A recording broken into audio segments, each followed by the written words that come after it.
Hey, today I'm going to do a quick comparison between these three cat water fountains, show you everything you need to know, overall which one I prefer, and the pros and cons of each of them.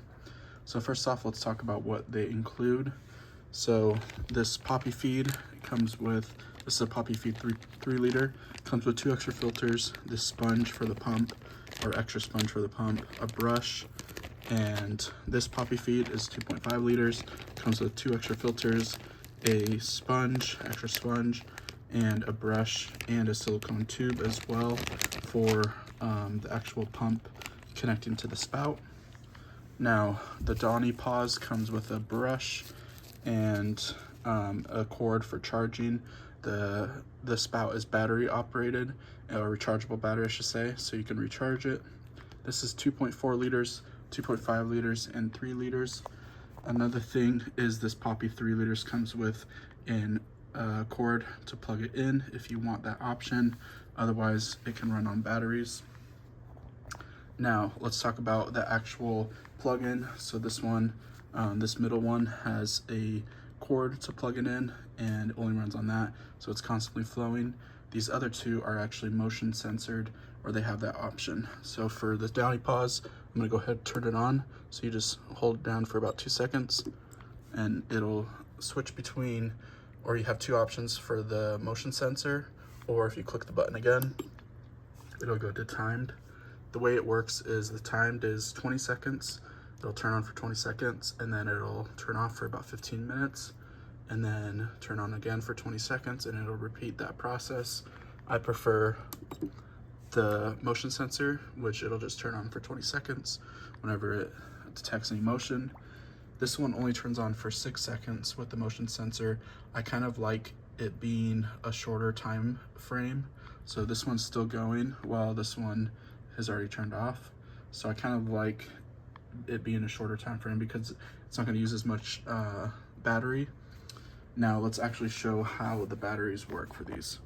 So this Papifeed one, it runs with 4 AA batteries, which are not included, so keep that in mind.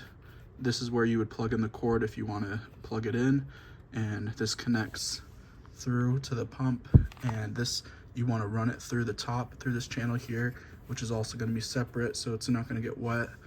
And it has this little thing so it can slide into this spot nice like that. And there's also options with the button on the back of here to change the mode. I believe if you plug it in, you have a timer mode for this one as well. And I believe it's a green, it shows a green button.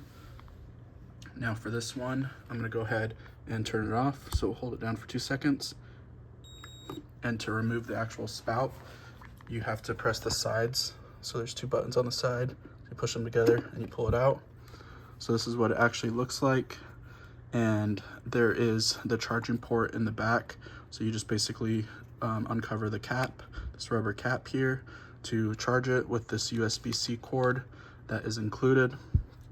Now, a really important thing about this is do not let this get wet. Like, do not throw this in the sink and rinse it, or throw it in the dishwasher because it's not supposed to be immersed in water.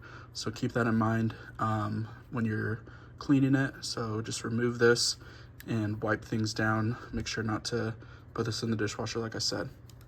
I'll go ahead and just slide that back in to the position.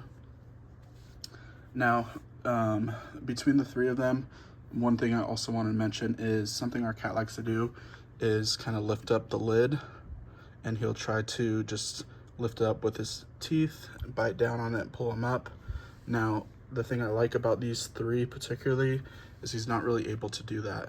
They're a lot harder to lift up, and he can't just grab onto them, especially these ones where it's like the inner layer is the part that you lift up, and he's not really able to grab onto those. Now, lastly, I want to mention for how I actually refill them is I actually, instead of taking off the lid and taking them to the sink, I just get a cup filled with water and I pour it in over the top until they're at a point where I want to leave them at. So, and the water will just flow to the bottom, and I kind of just do that for filling them up because it's a little bit easier You can see the water is about right here at this level, and the max and minimum on these ones, this one's on the back and then this one's on the side to see where it needs to go. Overall, I think they're all great options. I think this one, the DownyPaws, is my preferred option, and then I would say the 3 liter for the Papifeed is my second choice, and then the 2.5 liters is my third.